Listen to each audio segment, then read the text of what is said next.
예, 말씀 같이 찾아보도록 하겠습니다. 시편 116편 1절에서 9절까지입니다.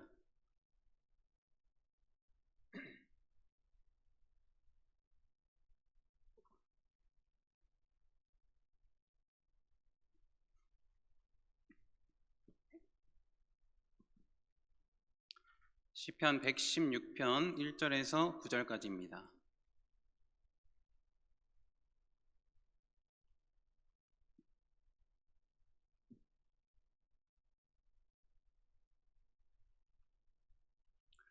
네, 다 찾으신 줄 알고 제가 말씀 봉독하겠습니다. 여호와께서 내 음성과 내 간구를 들으심으로 내가 그를 사랑한도다. 그의 귀를 내게 기울이셨으므로 내가 평생에 기도하리로다. 사망의 줄이 나를 두르고 수월의 고통이 내게 이름으로 내가 환난과 슬픔을 만났을 때에 내가 여호와의 이름으로 기도하기를 여호와여 주께 구하오니 내 영혼을 건지소서 하였도다. 여호와는 은혜로우시며 의로우시며 우리 하나님은 긍휼이 많으시도다. 여호와께서는 순진한 자를 지키시나니 내가 어려울 때에 나를 구원하셨도다. 내 영혼아 네 평안함으로 돌아갈지어다. 여호와께서 너를 후대하심이로다. 주께서 내 영혼을 사망에서 내 눈을 눈물에서 내 발을 넘어짐에서 건지셨나이다.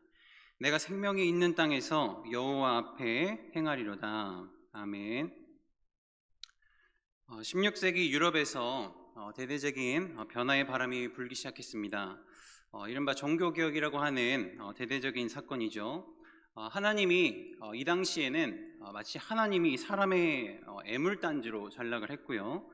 하나님을 구원을 받기 위한 어떤 수단 정도로만 여겼던 시대입니다. 교회는 성직자들의 어떤 성공의 박물관과 같이 되어버리기도 했습니다. 그 시대에 하나님이 소수의 사람들을 부르셔서 많은 사람들의 그 마음을 뒤흔들어 놓으셨던 사건입니다. 이 사건으로 수많은 성도들이 성경이 잘못된 게 아니라 바로 내 자신이 잘못되었음을 발견을 하게 되었고요. 하나님을 너무나도 몰랐던 자신의 무지를 발견을 하게 됩니다. 결국 이 종교개혁을 통해 맺어진 아름다운 이 열매들은요, 성도들의 마음속에 잘 맺혀지게 되는데 이렇게 맺혀집니다. 하나님을 제대로 알고 그 하나님 앞에서 살아가자. 자, 이걸 네 글자로 하면은 코람데오라고 얘기를 할 수 있어요. 사랑하는 성도 여러분, 중세 시대에 일어났던 이 종교개혁, 그리고 이 종교개혁을 통해서 발산됐던 코람데오 운동을 오늘날 21세기를 살아가는 저와 여러분들에게 한번 풀이를 해본다면 그것은 동행이라는 말로 풀이를 해볼 수 있을 것 같습니다. 누구와의 동행일까요? 바로 우리 하나님과의 동행을 일컫는 말입니다. 여러분, 한 가지만 좀 짚고 넘어가겠습니다. 여러분, 왜 우리가 하나님과 동행을 해야 될까요? 왜 우리가 하나님과 동행을 해야 될까요? 자, 이 말은요, 사실 교회에서 교회 강단 안에서도 굉장히 많이 선포되는 말 중에 하나입니다. 왜 우리가 그것도 하나님과 동행을 해야 될까요? 단순하죠. 자, 하나님이 우리를 구원하시는 분이기 때문입니다. 우리가 하나님과 동행해야 되는 이유가 딱 한 가지 있는데 그것이 바로 우리를 구원하신 분이라는 것을 우리가 알기 때문이죠. 구원하실 수 있는 유일한 분이 하나님이시기 때문에 우리가 하나님과 함께 걸어가야 되는 겁니다. 기록된 모든 성경은요, 하나님만이 사람을 구원하실 수 있기 때문에 그분을 올바로 믿는 믿음이 너무나도 중요하다는 것을 우리에게 많이 알려주고 있어요. 하나님 앞에서 하나님과 동행하는 것이 성도의 가장 아름다운 모습이라는 것을 우리가 알 수 있게 됩니다. 적어도 우리가 정말 성도라면 우리가 왜 하나님 앞에서 하나님과 동행해야 되는지 말씀을 통해서 날마다 되새기고 또 짚고 넘어가야 될 것입니다. 하나님과의 동행이 성경이 말하는 이 성도의 가장 올바른 모습이라면 나와 동행하시고자 하시는 그 하나님이 도대체 어떤 분이신지도 우리가 반드시 알아야 할 필요가 있죠. 오늘 우리가 함께 읽은 이 시편의 말씀은요, 구원의 하나님을 경험한 이름 모를 한 무명인의 기록입니다. 저자가 누군지도 몰라요. 누가 썼는지 알 길이 없습니다. 고난 속에서 이 사람이 구원의 하나님을 경험하게 돼요. 그리고 하나님과 동행하기로 결단하는 어떤 간증과 같은 말씀이라고 보시면 됩니다. 본문은 19절까지로 기록은 되어 있는데 오늘은 9절까지의 말씀을 가지고 저자가 왜 하나님과 동행하기로 결단을 하고 있는지 우리 함께 살펴봤으면 좋겠습니다. 자, 그 이유에 대해서 답을 먼저 좀 말씀을 드리면, 저자가 하나님과 동행하기로 결단한 이유는요, 자신의 그 기도에 귀를 기울여서 들으시고 건져내셨기 때문이라고 얘기해요. 이 시편의 말씀이 다른 시편들과는 좀 다르게 독특한 점이 하나 있다면 1절에서 그게 나오고 있습니다. 바로 하나님을 향한 사랑의 고백으로부터 이 시가 시작이 돼요. 이렇게 고백하는 시가 하나가 더 있는데 시편 18편입니다. 그러니까 시편 전체의 시편 중에서 내가 하나님을 사랑합니다라고 고백하는 게 딱 두 시편에서만 기록이 되어 있다는 것이죠. 이 이름도 모르는 저자가 하나님을 사랑한다는 고백으로부터 자신의 고백과 그리고 간증을 이제 출발을 하게 돼요. 자, 우리 1절 함께 주목해 보시죠.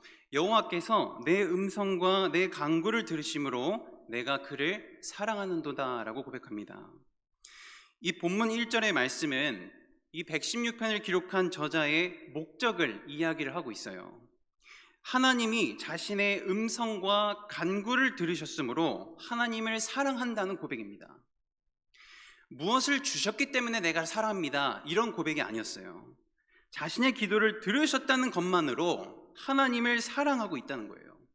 이 저자의 고백은요, 그가 하나님을 깊이 경험하면서 교제했다는 것을 우리에게 알려주고 있습니다. 또한 그가 하나님 앞에서 하나님께 부르짖어 기도할 정도로 아주 큰 어려움과 고난을 만났다는 것을 우리가 알 수 있어요. 그리고 그 상황 속에서 하나님을 경험하면서 하나님 앞에서 평생 살아가기로 결단하는 데까지 이르게 됩니다. 사실 요즘처럼 사랑이 많이 식어지고 사랑이 많이 변질된 이 세상을 살아가면서 이 본문 1절을 읽기만 해도 너무나 큰 도전과 은혜가 되는 경우가 굉장히 많은 것 같습니다. 저와 여러분들이 살고 있는 이 시대는요, 하나님을 향한 이 사랑의 정의가 많이 변질되었습니다. 그 사랑의 관계가 모두 자기 중심적인 것으로 완전히 뒤바뀐 시대를 우리가 살아가고 있어요. 저자의 이 고백은요, 하나님과 성도의 관계가 어떤 모호한 애매모호한 관계가 아니라 너무나 실제적인 관계라는 것을 우리에게 보여주고 있는 거예요. 하나님이 이 저자의 부르짖음에 반응하십니다. 그리고 응답하셨기 때문에 이 저자가 하나님을 경험하고 하나님을 향한 사랑을 입술로 고백하는 거예요. 본문의 저자가 이 하나님을 사랑할 수밖에 없었던 이유가 바로 여기에 있습니다. 하나님이 자신의 모든 기도를 다 들으셨대요.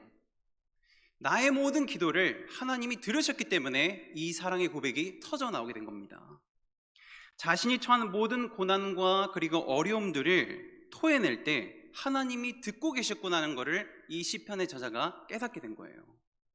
자신의 모든 신음을 하나도 빠짐없이, 내가 속으로 앓고 있는 그것까지도 모두 다 하나도 빠짐없이 하나님이 듣고 계시다는 것을 이 저자가 알게 된 것입니다.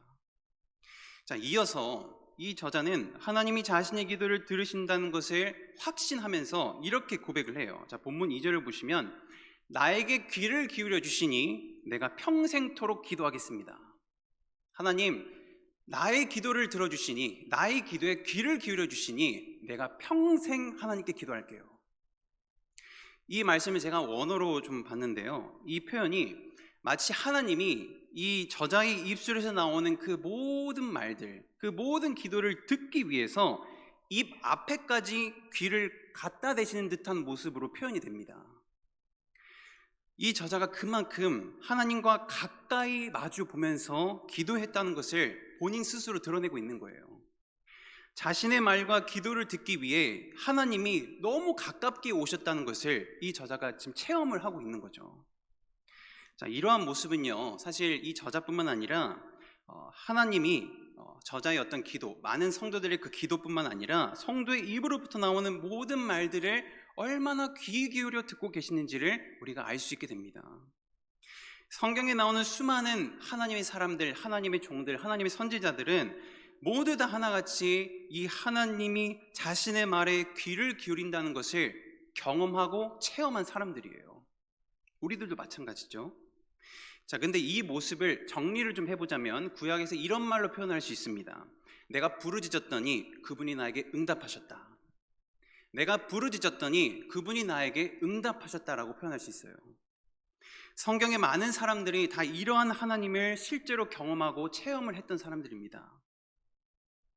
이스라엘 백성들이 이집트에서 430년 동안 이 노예 생활을 하면서 한없이 고생할 때 그들이 하나님께 계속 부르짖었어요. 성경이 말하기를 그들의 그 부르짖음, 그들이 소리치는 그 고통의 소리를 하나님이 들으셨다고 얘기합니다. 그 모든 부르짖는 소리를 우리 하나님이 듣고 계셨다고 얘기를 해요.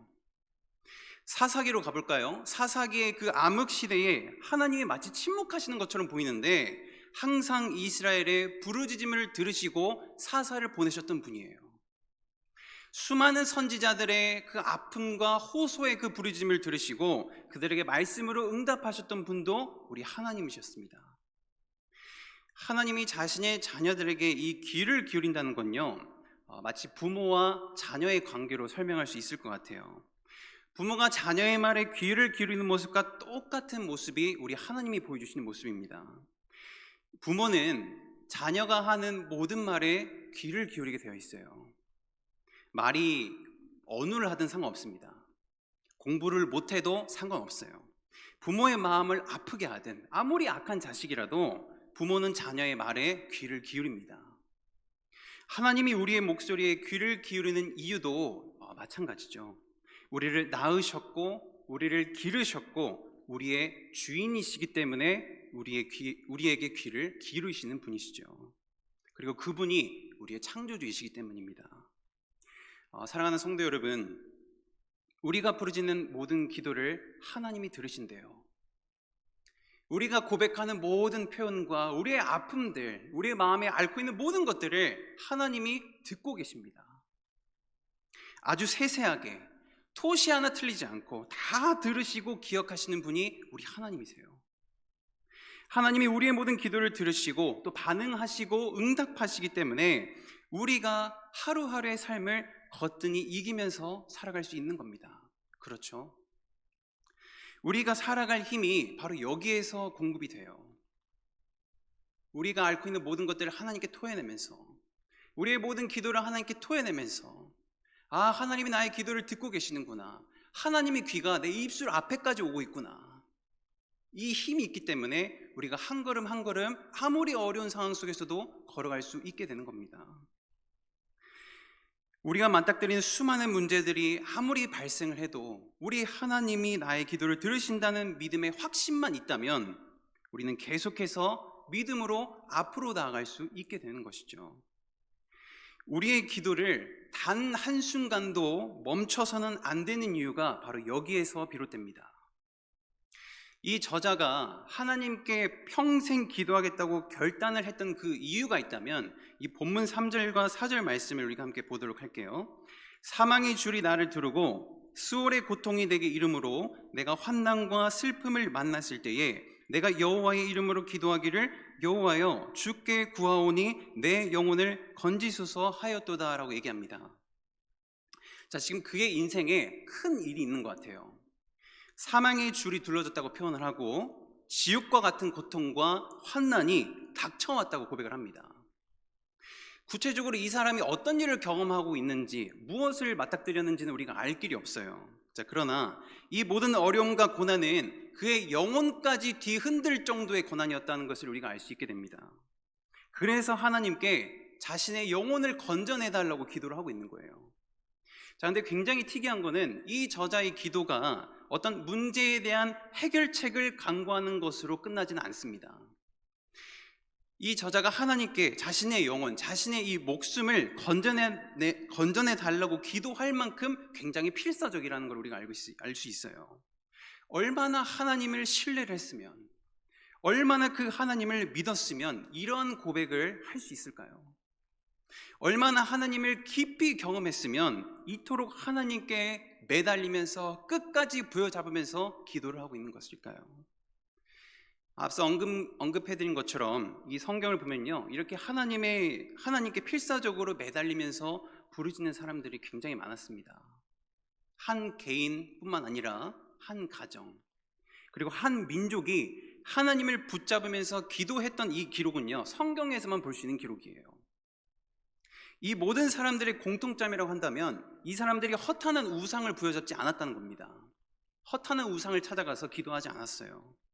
그들을 지으신 하나님을 붙잡았던 사람들입니다.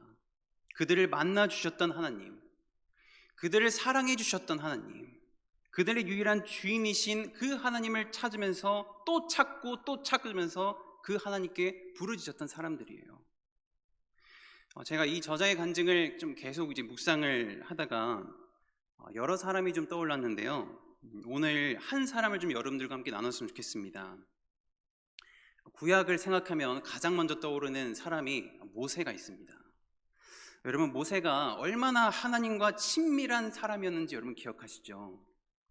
이 모세와 하나님의 첫 만남, 모세와 하나님의 첫 만남이 떨기나무에서부터 출발합니다. 불이 붙어 있는데 전혀 타지가 않아요. 근데 이 떨기나무의 모습은 사실은 모세를 상징하는 모습이기도 합니다. 모세가 앞으로 그러한 모습과 같이 바뀌게 될 것을 하나님이 미리 보여주고 계시는 거예요. 떨기나무와 같은 이 모세가 너무나 거룩하신 하나님과 늘 함께 있는 모습입니다. 자, 이스라엘 백성들이 430년 만에 이제 이집트를 탈출을 하게 되면서 하나님이 모세를 신의 산으로 부르셨어요. 그리고 모세와 직접 대면하시면서 말씀을 하기 시작합니다. 그리고 자신의 뒷모습까지 보여주세요. 40일 동안 밤낮으로 금식을 하면서 이 모세가 하나님과 1대1로 독대를 합니다. 이런 경험을 모세 말고는 한 사람이 없어요. 끊임없이 하나님과 대화하고 계속 대화하고 쉬지 않고 대화를 했어요. 얼마나 그가 하나님과 대화를 했으면 그의 얼굴에 빛이 뿜어져 나올 정도였습니다.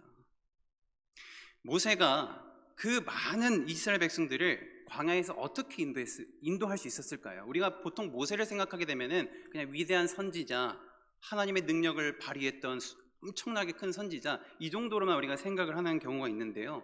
오늘은 이 모세의 내면과 이면을 좀 돌아봤으면 좋겠습니다. 모세가 이스라엘 백성들을 광야에서 계속해서 인도할 수 있었던 이유가 있어요. 그 사람은, 이 모세는 늘 하나님이 계신 곳으로 가서 모든 문제들, 그리고 어려움들, 그리고 자신의 아픔들, 모든 것들을 하나님께 계속 토로합니다. 모세는 늘 하나님과 대화를 하던 사람이었어요. 마치 친구처럼.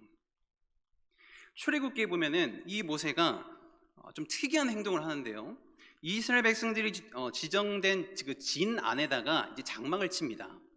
어느 곳에 도착을 하면은 이제 장막부터 치게 돼 있는데, 모세의 행동을 보면요, 진 안에다가 자기의 장막을 치는 것이 아니라 진 바깥에다가 자기의 장막을 쳐요.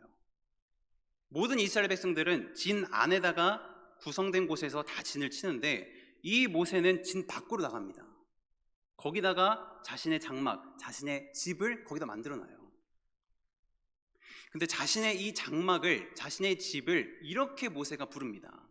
주님과 만나는 곳, 이렇게 불러요. 자신의 집을, 자신의 장막을 주님과 만나는 곳이라고 부르는 사람이 모세였습니다.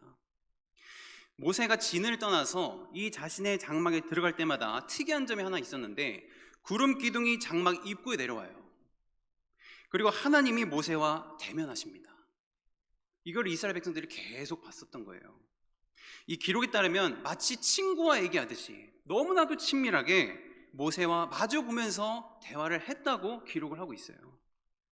모세가 이토록 늘 자신의 장막에서 하나님과 친밀한 관계를 끊임없이 가졌던 이유가 있습니다. 여러분, 이스라엘 백성들이 얼마나 모세와 하나님께 불평하고 원망하고 죄를 지었는지 잘 알고 계시죠? 모세는 이 수백만의, 학자들에 따르면 400만까지도 보고 있거든요. 이 수백만의 이스라엘 백성들의 불평과 원망과 죄악을 떠안고 하루하루를 힘겹게 살아갔던 사람이에요. 모세 입장에서는요, 하루하루가 아마 고난의 연속이었을 겁니다. 눈을 뜨면 고난의 시작이에요. 이 사람은 눈을 감을 때까지 매일 이스라엘 백성들의 불평을 듣습니다. 매일 이스라엘 백성들의 원망을 듣고 살았어요. 반역을 일으키는 모습들 엄청나게 많이 봤습니다. 불순종하면서 모세의 권위를 무시하는 모습들 굉장히 많이 봤어요. 심지어 모세를 돌로 쳐 죽이려고 하는 모습까지 이 사람이 다 경험합니다.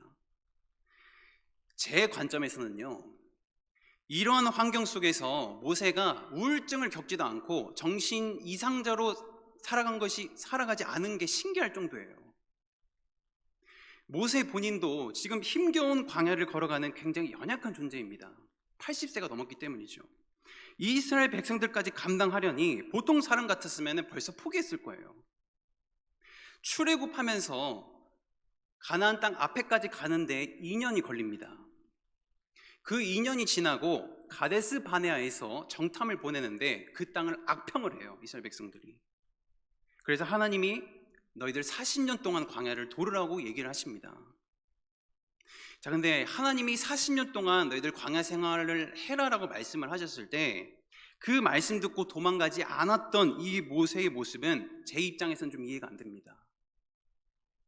이미 모세는요, 출애굽을 하고 나서 2년 동안 이스라엘 백성들이 얼마나 목이 굳은 백성인지를 다 봤던 사람이에요. 야, 이 백성들 정말 쉽지 않구나. 하나님 말씀 아무리 전해도, 하나님이 보여주는 기적들 아무리 보여줘도 안 따라오는 거예요. 순종을 안 하는 것이죠. 근데 그 모습을 40년 동안을 더 보래요. 모세 입장에서 아마 기가 차지 않았을까 생각이 들었습니다. 근데 모세가 도망가지를 않아요. 끝까지 그 사명 붙잡고 살아가기 시작합니다.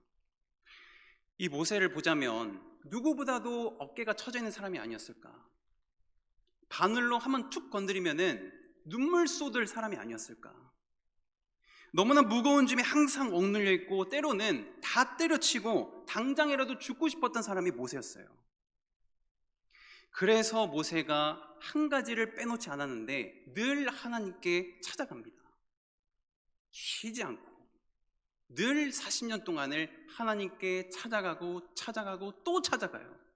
무슨 일이 벌어지면 하나님께 일단 찾아가서 엎드렸습니다. 모세가 하나님 앞에 나아가서 엎드려서 기도하는 방법 외에는, 하나님께 도움을 호소하는 방법 외에는 할 수 있는 것이 없었기 때문이에요. 그래서 그거를 계속 붙잡았던 겁니다. 하나님을 계속 붙잡았던 거예요. 그 힘겨운 하루하루를 견디면서 이 묵묵히 걸어갈 수 있었던 힘이 하나님에게서 공급되었기 때문에 이 모세가 그 사명을 감당할 수 있었던 겁니다. 늘 자신의 장막에서 하나님과 교제했던 사람이 모세였어요. 어떤 일이 일어날 때마다 항상 하나님과 대화했던 사람이 모세였습니다. 늘 모세의 말을 귀 기울여 들으시고 모세를 도우시고 건져내시는 그의 하나님이 계셨기 때문에 모세가 수많은 그 이스라엘 백성들의 원망과 아우성을 참고 또 참을 수 있었던 겁니다. 모세만 사실 이런 힘겨운 삶을 살아간 것이 아니죠. 모세를 비롯한 수많은 그 하나님의 사람들이 이러한 경험들을 다 겪었던 사람들이에요. 저와 여러분들도 마찬가지겠죠. 그들이 하나님께 부르짖을 때마다 하나님이 그들의 목소리를 귀 기울여 들으신다는 것을 몸소 경험하고 체험했고요. 하나님이 그들의 영혼을 지켜주시고 그들을 건져내 주신 것을 실제로 경험을 했던 사람들이 성경에 기록된 사람들, 그리고 저와 여러분들입니다. 이러한 하나님을 경험한 사람들이 하나님에 대해서 공통적으로 고백하는 말이 하나가 있어요. 자, 본문 5절을 보실게요. 여호와는 은혜로우시며 의로우시며 우리 하나님은 긍휼이 많으시도다. 우리 하나님은 너무나도 은혜로우시고 의로우시고 우리 하나님은 긍휼이 풍성하대요. 성도들의 부르짖음을 들으시는 우리 하나님이 한없이 은혜롭고 의로우시며 긍휼이 풍성하심을 믿으시기를 주님의 이름으로 축복합니다. 우리가 부르짖는 모든 소리를 우리 아버지 되신 하나님이 귀 기울여 듣고 계세요. 그러므로 우리는 가장 복된 사람들입니다.